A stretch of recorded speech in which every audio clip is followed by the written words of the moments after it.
Ser podcast. Hoy en Juzgado de Guardia os decíamos que nos ha propuesto Félix hablar, contaros una historia que empieza y termina en exactamente 50 segundos, porque es el tiempo que tardó un grupo de 8 jóvenes en matar a golpes a un chico de 18 años a las puertas de una discoteca, y el tiempo que tardó un país entero, Argentina, en a partir de ese momento no volver a ser el mismo. Todo ese horror lo recoge el nuevo documental, como decíamos, de Netflix, 50 segundos, el caso Fernando Báez Sosa. Un documental que desde luego es un fenómeno allí en Argentina y que se está convirtiendo en algo parecido aquí en España. Ninguna madre esperaría una noticia así tan fuerte. Me dijo que quería ir de vacaciones con los amigos, que sería el último que hacía. Una vez que nos enteramos que había perdido la vida, se llama a la fiscalía y ahí se empezó a trabajar. Con un rastreo en redes sociales era posible identificarlos. Quedaron englobados en rugbyers. Tenían antecedentes de haberse peleado siempre en banda. Fue el primer crimen nacional captado por usuarios. Fue un crimen que duró 50 segundos. Después de esos 50 segundos el video volvía a comenzar y volvía a arrancar. Entonces Fernando nunca terminaba de morir. El asesinato. Y el horror, el espanto. ¿Qué podría haber hecho más? ¿Qué tenía que haber hablado? ¿Qué tendría que haber...? Eso como un padre. Cuando nos dijeron la causal por la que estaban presos, se nos vino el mundo abajo. Entre el homicidio simple y el homicidio calificado hay una gran y notoria diferencia de penas. Si ellos no quisieron quitarle la vida, pero participaron de una agresión, hay una distancia enorme. Queríamos poner, como estamos haciendo gran parte de este tráiler, nada, es un poquito más de un minuto, pero es que en ese minuto y medio, Félix, hemos oído muchas claves de lo importante de todos los caminos que pueden llevarnos hasta un debate en torno a lo que plantea este documental. Al caso, hay muchos aspectos sobre los que se puede reflexionar, y decía yo antes, Félix, que después de haberle planteado el juicio al género, al true crime, y después de que con la parte de la acusación o la parte de la defensa y la acusación, la fiscalía, llegarais a un pacto que se materializó, se sustanció en aquel documento de los 20 puntos. No sé si este documental, que sé que lo has visto, lo has hecho también con esos puntos muy presentes, los 20 puntos por un true crime ético. Lo has tenido muy presente, Félix. Lo he tenido súper presente, hasta tal punto que cuando lo veía con mi chico, yo iba analizando, me decía cállate y deja de analizarlo con los 20 puntos. O sea, imagínate, sí, lo tenía muy presente, sí. O sea, te lo has visto de una sentada. Son 3 capítulos. De una sentada. Voy a confesar que, Roberto, vamos a confesarlo, que te llamé, te mandé un mensaje súper emocionado de que me parecía muy interesante, muy, muy interesante para poder comentarlo aquí con vosotros, y te mandé un audio el domingo, creo recordar, cuando tú estabas descansando, para decirte, Roberto, lo tienes que ver, tenemos que hablar de ello. No haces más que ponerme deberes, pero bueno, sí, lo vi yo, lo que tú mandes. Oye, ¿qué reflexiones después de eso, del impacto? Porque hay impacto y después reflexiones sobre este documental. No sé, ¿qué te ha parecido? Me ha parecido, mira, además está aquí Adriana, imprescindible. Me parece que es un documento que impacta mucho por muchas razones, que nos asusta porque nos muestra como una realidad que está presente, y cito lo de Adriana porque yo creo que es muy conveniente si se puede verlo con adolescentes y hablar con ellos, porque yo creo que genera muchas conversaciones con chavales de lo que puede pasar, de lo que es la sociedad, de lo que hay. Ya, es que precisamente yo lo estaba hablando con ella, con Adriana, hace un ratito en la redacción, porque desde luego este documental da para hablar de violencia, de bullying, de redes sociales, de todo eso, pero cuéntale a Félix, y a los oyentes lo que me has dicho que le pasa a tu hija en el instituto. Mira, Félix, es que a lo mejor este es un debate, no sé si casi en paralelo con el que vamos a tener esta noche, pero es que justamente mi hija ha vuelto hoy del instituto y me ha dicho, ayer volvió del instituto y me dijo, mamá, no paran de ponernos todo el rato películas, vídeos, documentales sobre el bullying.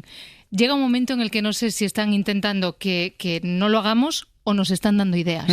Ese es otro debate interesante. Muy interesante. Muy bueno, claro. Muy interesante. Porque, hombre, y desde luego en ese entorno, en el instituto, no se hace más que por la necesidad didáctica, pero educacional, social, etcétera. Pero a lo mejor el estar expuestos a tantos true crimes... A tanta violencia, porque en verdad es verdad que para hablar de esto, Félix, y este documental yo creo que también es un ejemplo... Para explicarles a ellos qué cosas ocurren y qué cosas se pueden y no se pueden y se deben y no se deben, a veces ellos también se exponen a una violencia que a lo mejor muchos de ellos de manera natural no verían. Entonces, a lo mejor, no sé si es mejor vivir un poco con la duda o encontrarte con esa violencia de repente que a muchos chavales también les impacta. Hay que replanteárselo eso también, Félix. Sí, es muy interesante. Porque también es el contexto, no la descontextualización, porque efectivamente, si tú te limitas a poner materiales con lo que te quedas la conciencia tranquila, ¿no? Sí. Sin hablar, sin conversar, sin un hilo, sin una sobrepresencia de esos materiales, efectivamente puedes encontrarte con este fenómeno que tú dices. Venga, pues volvamos al nuestro. Ya digo, para los que no lo hayáis visto, vamos a situarnos un poquito. Argumentos, ¿de dónde parte todo, Adriana? Pues es Villa Gesell, Argentina. Es una zona de veraneo juvenil, pues como una mezcla entre Benidorm y Salou, un lugar donde miles de chicos de 17, 18, 19 años van cada verano a desconectar, a salir de fiesta, a sentir esa especie de libertad que uno siente justo cuando termina el instituto, ¿no? Antes de la universidad. Es la madrugada del 18 de enero de 2020. Fernando Báez Sosa, un chico de 18 años, estudiante de Derecho, hijo único, está con sus amigos y minutos después un grupo de 8 jugadores de rugby lo atacan. No es una pelea, es un linchamiento. Y lo que impacta del documental es eso, es la brutalidad y la rapidez de la que hablamos. 50 segundos. Son 50 segundos grabados desde varios teléfonos y 50 segundos en los que se ve una violencia que cuesta creer. Y que, como decía una de las voces que recogía ese fragmento del tráiler, del documental, acaban los 50 segundos y ya otra persona lo está reproduciendo. Y entonces, imagínate lo que es para la familia, para los padres, ver a Fernando, que no paran de esos 8 bestias, de apalearlo, de patalearlo en el suelo y de matarlo. Y eso, en 50 segundos. ¿Cómo es posible que eso pasara ahí? Yo qué sé, Félix, se nos abren tantas preguntas. ¿Cómo puede un grupo de chicos aparentemente normales llegar a coordinar una violencia así? ¿Qué pasa en la adolescencia para que el grupo tenga... la manada, esta es otra manada, para que tenga tanta fuerza, tanto poder? ¿Por qué la sociedad reacciona de forma tan distinta según quién sea el agresor? No sé, sumaríamos muchísimas preguntas más. Félix, no sé por dónde podríamos empezar. Pues mira, son todas preguntas súper pertinentes, en mi opinión, y vamos con la primera que tú nos dices, ¿no? ¿Cómo puede un grupo de chicos aparentemente normales llegar a coordinar una violencia así? Pues la respuesta no nos va a gustar, pero es así porque no es improvisado, no es espontáneo. Hay un patrón que no es lo mismo que... Esto me pasa en los juicios. Que haya un patrón no quiere decir que esté planificado, que no es lo mismo. Y esto, ¿por qué os lo digo? Si se pudieran ver los vídeos a cámara lenta, ¿qué se ve? ¿Qué se puede ver? Que cada agresor tiene un rol. Uno pega, otro empuja, otro impide que otros se acerquen, otro anima, otro vigila, y todos actúan como una entidad. Por tanto, esto no es una pelea, es una coreografía violenta, una ejecución en grupo. Y por cierto, esto lo vemos, o lo ven, yo no soy fiscal de menores, mis compañeros, los y las fiscales de menores, cada día en los casos de violencia juvenil el grupo. Y es lo mismo, el mismo fenómeno, los mismos patrones que suceden en el bullying. Los mismos patrones en cuanto a la agresión, porque a ver, aquí que quede una cosa clara, que a Fernando, ese grupo de los 7, de los 8 bestias, se lo encuentran y tienen con él unos roces y unas palabritas en el interior de la discoteca. Quiero decir que no lo conocían de nada, no formaba parte de su colectivo, no iban con él al instituto, no vivían en su barrio, ni vivían en su ciudad.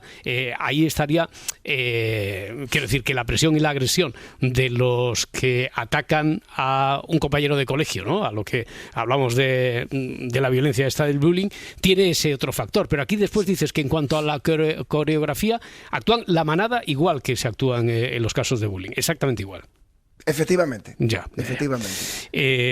No sé, es que lo que vemos en el documental además no es el crimen de psicópatas al estilo de la Naranja Mecánica. Son chicos que podrían ser cualquiera. Los vemos con sus caras de niños, muchos de ellos, vestidos en bermudas, con aire de normalidad. A lo mejor lo que más estremece es eso, ¿no, Félix? La normalidad aparente de todo eso. Claro. ¿Verdad que esto lo hemos hablado muchas veces de manera tangencial aquí en Juzgado de Guardia? ¿Por qué? Porque cuando la violencia la ejerce alguien, permitidme esto, ¿no? Feo hacia los ojos de la sociedad, parece que nos sentimos a salvo. Pero cuando la ejercen chicos normales, de familias normales, de rostros normales, parece que no estamos a salvo.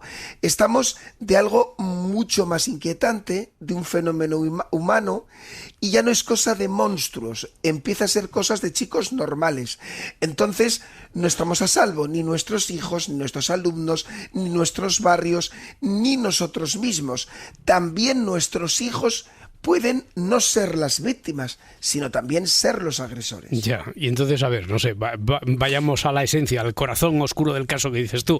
¿Qué es lo que hace que un grupo de chicos aparentemente normales actúe con tanta crueldad? ¿Cómo puede hacerlo eso? Mira, aquí, que esto es lo que he intentado estudiar lo máximo posible para ver si os lo puedo explicar bien.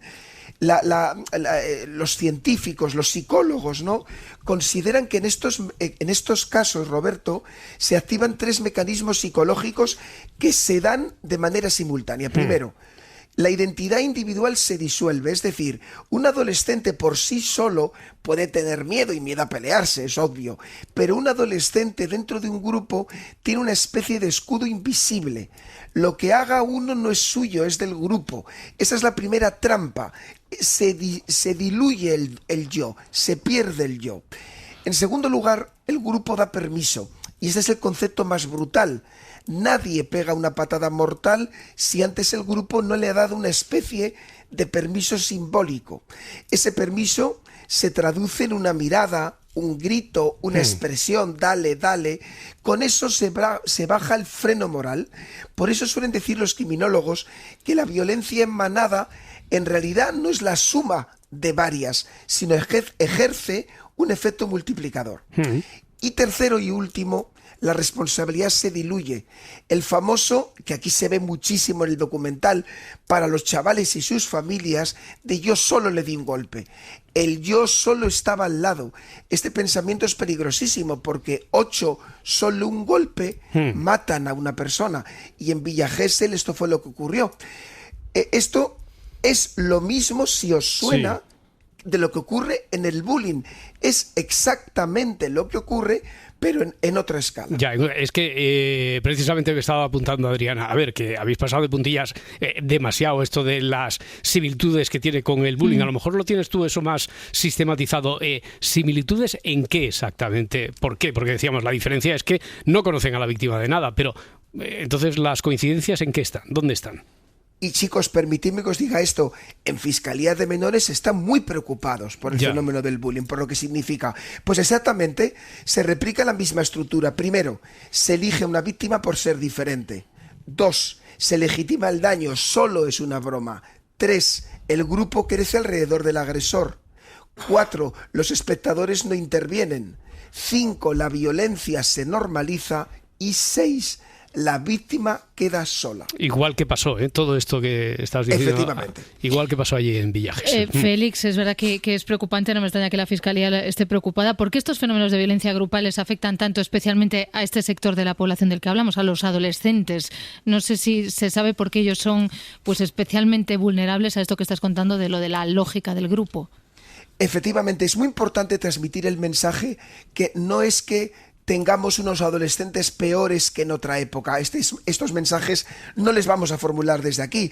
Hay razones que permiten entender, razones científicas de por qué esto sucede y razones sociales de por qué aumenta más en este tiempo. Vamos con las primeras, las razones científicas.